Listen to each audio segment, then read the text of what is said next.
Tommy Reese just went off on Kevin Stefanski, and what he exposed about the Browns' dirty tactics against SHEDEUR Sanders has the entire NFL in shock. Reese didn't just criticize Stefanski, he straight up called out a scheme so petty, so sneaky, that Browns players are furious and the front office is scrambling. Not allow them to take that away. Gabriel was comfortable out of the shotgun at Oregon. Gabriel was comfortable playing mostly shotgun at Oregon. You think you need to go to that to make him more comfortable? I think there's a lot of things we can do to make him comfortable. I think there's great communication between Dylan and the staff on what gets him to that point. I think just the bye week gives, some perspective. Certainly we want to play better. I'll say this, I came to Cleveland to work for Kevin. That's really the reason I took this job 2 years ago. Think the world of him, still think the world of him. Really, fortunate for the support he's given me over the last week, the support he's had for me over the last couple of years.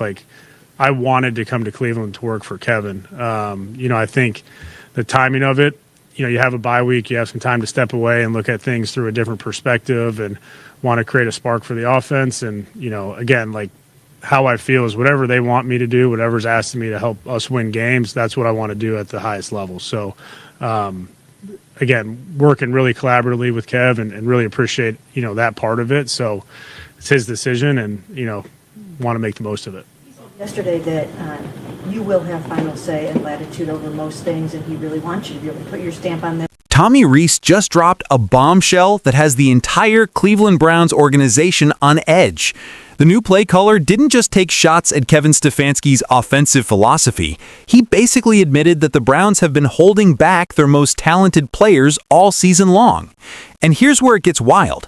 While Reese is talking about featuring guys and making quarterbacks comfortable, Dylan Gabriel is struggling with only 8 passes to receivers in a game, and the whispers about SHEDEUR Sanders are getting louder by the day. At quarterback, then we'll have Bill Musgrave right there as boots on the ground right next to him. Yeah, we've had a good throughout the entire year plan on how to communicate from the box down through Bill, through the phone. So there's plenty of ways to get that across. You talked about getting the most out of stuff. Jerry, obviously, it's been a tough first eight games. How do you balance trying to get him involved, especially early in the game, with not trying to force the game plan to one player or something like that? Yeah, I think you got to be multiple in what you do, so that way you can't just let them hone in and take something away.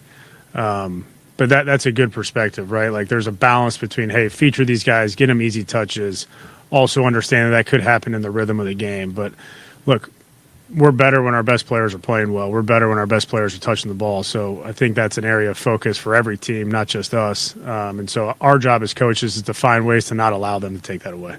Gabriel was comfortable out of the shotgun at Oregon. Gabriel was comfortable playing mostly shotgun at Oregon. You think you need to go to that to make him more comfortable? I think there's a lot of things we can do to make him comfortable. I think there's great communication between Dylan and the staff on what gets him to that point.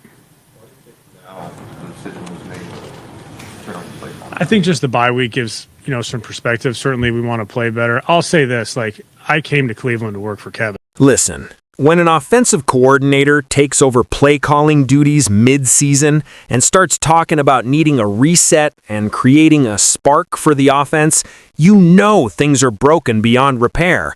But what Tommy Reese revealed in this press conference goes way deeper than just bad play calling. Say a bunch of stuff that it's going to look like, we want to maximize the guys we have. And that's looked different. The first year I called plays at Notre Dame looks different than when I was at Alabama. It's just you're trying to maximize the guys you have on the roster. It's been a trying year for the offensive line in general, but do you feel it's stabilized now?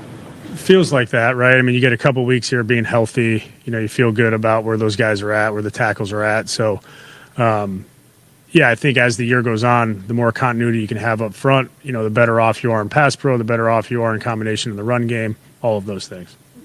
As the tight ends coach last year, do you have some favoritism? No. For tight ends, do you think that you might, just let the tight ends cook a little bit more?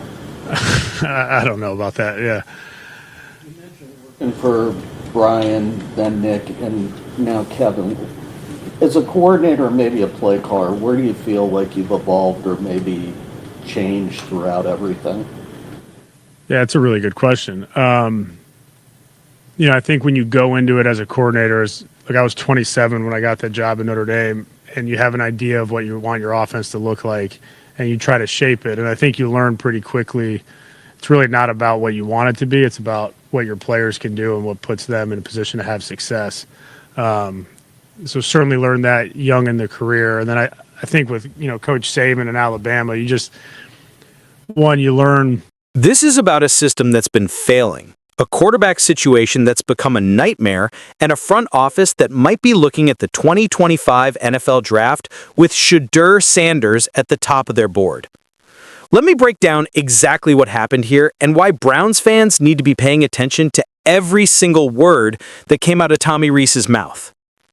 So Reese walks into this press conference, and right off the bat, he's asked about taking over the play calling duties from Kevin Stefanski.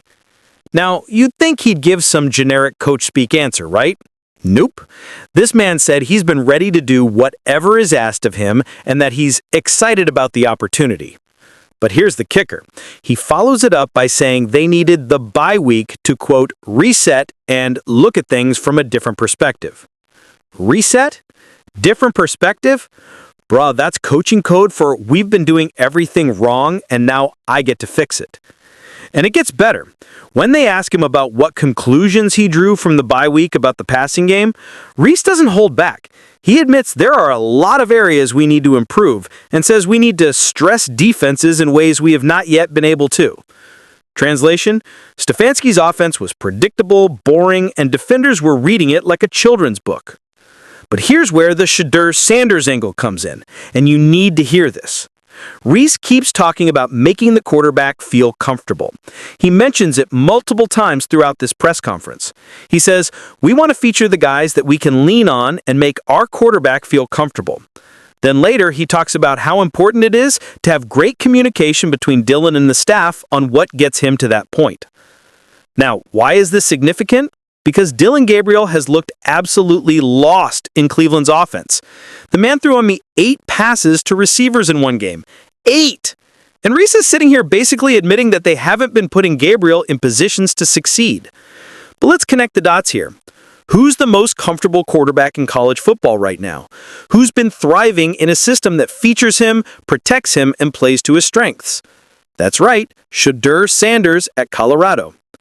The Browns are sitting at the bottom of the AFC North with an offense that can't score points, a quarterback situation that's become a punchline, and now they've got an offensive coordinator who's basically doing damage control in real time.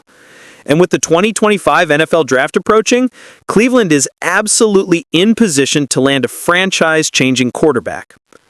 Let's talk about what Reese said about his experience calling plays at Notre Dame and Alabama. This part is crucial because it reveals his entire philosophy, and it's the complete opposite of what Stefanski has been doing. Reese talks about how he started calling plays in 2019, worked under Brian Kelly and Nick Saban, 2 coaches who are pretty intense on game day. He mentions learning to block out some noise and getting into a groove and comfort level. But then he drops this absolute gem. So much of it is about learning your own team, learning your own quarterback. Learning your own quarterback, making them comfortable, putting them in the right spots. You know what that sounds like? That sounds like a man who's been watching Dylan Gabriel struggle in an offense that doesn't fit him, and he's basically telling the media, yeah, we messed this up, but I'm going to fix it. And here's the thing that should have Browns fans both excited and terrified at the same time. Reese keeps emphasizing that every offense he's called has looked different because he shapes it to fit the personnel. He said his first year at Notre Dame looked different than his time at Alabama because you're trying to maximize the guys you have on the roster. Maximize the guys you have. Stefanski clearly wasn't doing that, and now Reese is coming in with a completely different approach, one that focuses on featuring playmakers, making the quarterback comfortable, and actually adjusting the offense to fit the players instead of forcing square pegs into round holes. But here's where it gets really interesting for the SHEDEUR Sanders conversation. Reese was asked if calling plays in college gives him an advantage with the Browns' young offensive players. His answer, he doesn't think it's solely because he called games in college, but rather because calling games gives you a perspective of how you utilize your personnel and how you utilize putting guys in the right spots. Then he mentions Denver. He says you watch Denver play, they have a lot of stuff there that makes their quarterback comfortable. Making the quarterback comfortable. This man is obsessed with this concept. And you know why? Because he's seen firsthand how Dylan Gabriel has been uncomfortable in Cleveland's offense. The protection schemes haven't worked, the play designs haven't worked, and the entire offensive philosophy has been a disaster. Now imagine if Cleveland ends up with a top 5 pick in the 2025 draft. Imagine if SHEDEUR Sanders is sitting there at pick number 2 or 3. You've got Tommy Reese, a guy who's called plays for Heisman-level quarterbacks in college, who understands how to make young QBs comfortable, who's proven he can adapt his offense to fit his personnel, and you've got the most NFL-ready quarterback prospect since Andrew Luck. That's not a coincidence, that's destiny. Let me show you just how bad things have been in Cleveland and why this Tommy Reese takeover is such a big deal. When asked about Jerry Jeudy and balancing getting him involved early without forcing the game plan, Reese said something that should make every Browns fan's blood boil. He said, "We're better when our best players are playing well. We're better when our best players are touching the ball." Sounds obvious, right? But here's the problem. Under Stefanski's play calling, the Browns' best players weren't touching the ball enough. Jerry Jeudy has been invisible in this offense. Amari Cooper got traded because they couldn't get him involved. And don't even get me started on how they've misused their tight ends and running backs. Reese follows up by saying, our job as coaches is to find ways to not allow them to take that away. He's talking about defenses keying in on your best players. But the real question is, if defenses were taking away Cleveland's best players, why didn't Stefanski have counters? Why didn't he adjust? Why did the offense look the same week after week, even as it became painfully obvious that it wasn't working? Tommy Reese is essentially saying, I'm not going to make the same mistakes. And that should terrify Kevin Stefanski because it's a direct indictment of everything he's done as a play caller this season. But let's get back to the Gabriel situation and how it connects to SHEDEUR. When asked about Gabriel being comfortable in shotgun from his Oregon days, Reese gives this diplomatic answer about how there are a lot of things we can do to make him comfortable, and that there's great communication between Dylan and the staff. But here's what he's not saying. Dylan Gabriel shouldn't have to adjust to Cleveland's offense. Cleveland's offense should adjust to Dylan Gabriel. And if they can't do that with Gabriel, what makes anyone think they'll be able to do it with whoever their quarterback is next year? Unless they draft a quarterback who fits what Tommy Reese wants to do. A quarterback who's comfortable in multiple systems, who can handle NFL-level complexity, who's been coached by one of the best quarterback developers in college football. A quarterback like SHEDEUR Sanders. Look, I'm not saying Cleveland is definitely drafting SHEDEUR, but I am saying that everything Tommy Reese is talking about, making the QB comfortable, featuring playmakers, having counters for what defenses try to take away, building an offense around your personnel, all of that describes exactly the kind of offense that SHEDEUR has thrived in at Colorado. Deion Sanders built that offense around SHEDEUR's strengths. He protected him. He gave him weapons. He put him in positions to succeed. And now SHEDEUR is projected to be a top 10 pick in the 2025 draft because of how well he's performed in a system that actually supports him. Sound familiar? It should, because that's exactly what Tommy Reese is trying to build in Cleveland. Now, let's talk about the most revealing moment of this entire press conference, and it's when he gets asked about his relationship with Kevin Stefanski. He says, I came to Cleveland to work for Kevin. That's really the reason I took this job 2 years ago. I think the world of him, still think the world of him.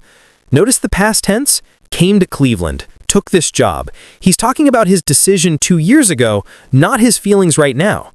Then he says he still thinks the world of him, which implies there was a question about whether he still feels that way.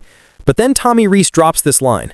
The timing of it, you have a bye week, you have some time to step away and look at things through a different perspective and want to create a spark for the offense. Create a spark. Because the offense has been dead.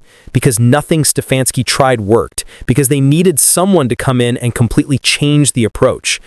Reese is being diplomatic here, but if you read between the lines, he's basically saying, yeah, things weren't working, so they gave me the keys to the car. And that's a massive deal because it means the Browns front office lost confidence in Stefanski's ability to fix the offense. And here's where the SHEDEUR connection gets even stronger. If the Browns are giving up on Stefanski's offensive philosophy mid-season, what does that say about their long-term plans? If they're willing to hand over play-calling duties to Tommy Reese, a guy who's never called plays in the NFL before, that tells you they're not worried about this season. They're thinking about next season. They're thinking about building something new. They're thinking about the future. And if you're thinking about the future as an NFL team with a broken offense and a losing record, you're thinking about the draft. You're thinking about quarterbacks. You're thinking about franchise-changing talent. You're thinking about SHEDEUR Sanders. Look, I know some of you are probably saying, but they've got Dylan Gabriel, they just traded for him. And you're right, but let's be real. Gabriel has looked lost in this offense, and even with Tommy Reese taking over, there's no guarantee he's the long-term answer. The Browns gave up draft capital for him, sure, but they didn't give up that much. And if they have a chance to draft a quarterback who could be a franchise cornerstone for the next 10 to 15 years, they're going to take it. Especially if that quarterback is SHEDEUR Sanders, who's shown he can handle pressure, who's proven he can read NFL-level defenses, who's been coached by a Hall of Famer, and who fits perfectly with what Tommy Reese wants to do offensively. Think about it. Reese wants to make his quarterback comfortable. SHEDEUR has been comfortable his entire college career. Reese wants to feature playmakers. SHEDEUR has been feeding Travis Hunter and the Colorado receivers all season. Reese wants to have counters for what defenses do. SHEDEUR has been reading defenses and making adjustments at the line since his freshman year at Jackson State. This isn't just about Cleveland needing a quarterback. This is about Cleveland having the perfect defensive coordinator to develop a young quarterback, and SHEDEUR being the perfect quarterback to run Tommy Reese's offense. The pieces are all there. The timing is perfect. And after listening to this press conference, I'm more convinced than ever that the Browns are positioning themselves to make a move for SHEDEUR Sanders in the 2025 draft. But wait, because there's more to this story that you need to hear. Let's talk about what Tommy Reese said about his evolution as a play caller, because this is where you really understand what he's going to bring to Cleveland and why it's perfect for someone like SHEDEUR Sanders. Reese was asked about how he's evolved working under Brian Kelly at Notre Dame, Nick Saban at Alabama, and now Kevin Stefanski in Cleveland. His answer is absolutely fascinating, and it should get Browns fans hyped about the future.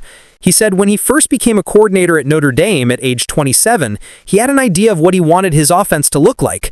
But then he learned pretty quickly that it's really not about what you want it to be, it's about what your players can do and what puts them in a position to have success. Bro, that right there is the difference between a good offensive coordinator and a great one. Reese learned early in his career that you don't force players into your system, you build your system around your players. And that's exactly what Stefanski hasn't been doing in Cleveland. He has this rigid offensive philosophy that he refuses to deviate from, even when it's clearly not working. He wants to run the ball, control the clock, take short throws underneath. It's the same stuff we've seen for years. And when you don't have the personnel to execute that style, the whole thing falls apart. But Tommy Reese, this man is saying from day one that he's going to adapt. He's going to figure out what Dylan Gabriel does well, and he's going to build the offense around that. And if Dylan Gabriel isn't the guy long-term, he'll build the offense around whoever is the guy. Like, say, a certain quarterback from Colorado who's about to declare for the draft. Reese goes on to talk about what he learned from Nick Saban at Alabama, and this part is critical for understanding why he's going to be successful in Cleveland and why he'd be perfect for developing SHEDEUR. He said working with Saban taught him how to have complements and counters in the offense. At that level, you better have that stuff built in, or you can get exposed pretty quick. He also talked about learning to anticipate what defenses are going to try to do to stop you and having a great plan ready. This is next level stuff, guys. This isn't just let's run our offense and hope it works. This is chess, not checkers. This is anticipating what the defense is going to do, having multiple answers ready, and making adjustments on the fly. You know who else operates like that? SHEDEUR Sanders. The man is constantly adjusting protections at the line, reading defensive disguises, and finding the right answer based on what the defense gives him. He's been doing it in the Big 12 against NFL-caliber defenders, and he's going to do it at the next level. And if you've got Tommy Reese calling plays, a guy who learned from Nick Saban how to stay 2 steps ahead of the defense, paired with SHEDEUR Sanders, who's already reading defenses like a 10-year veteran, that's a scary combination for the rest of the AFC North. But here's what really sold me on Tommy Reese and why Browns fans should be excited about the future. He talked about how Nick Saban challenged him to be simple and execute those things at a really high level. Reese said Saban made him realize that you have all these ideas of what you want to be, but it's important to remember to put your players in a position to execute the same thing over and over again, and they can be pretty good at that. This is exactly what's been missing in Cleveland. The offense has been too complicated, too rigid, too dependent on everyone executing perfectly. And when you've got a young offensive line, new receivers, and a quarterback learning a new system, that's a recipe for disaster. Tommy Reese is going to simplify things. He's going to find out what the Browns do well, and he's going to have them do it over and over again until they master it. That's how you build confidence. That's how you create rhythm. That's how you develop an identity as an offense.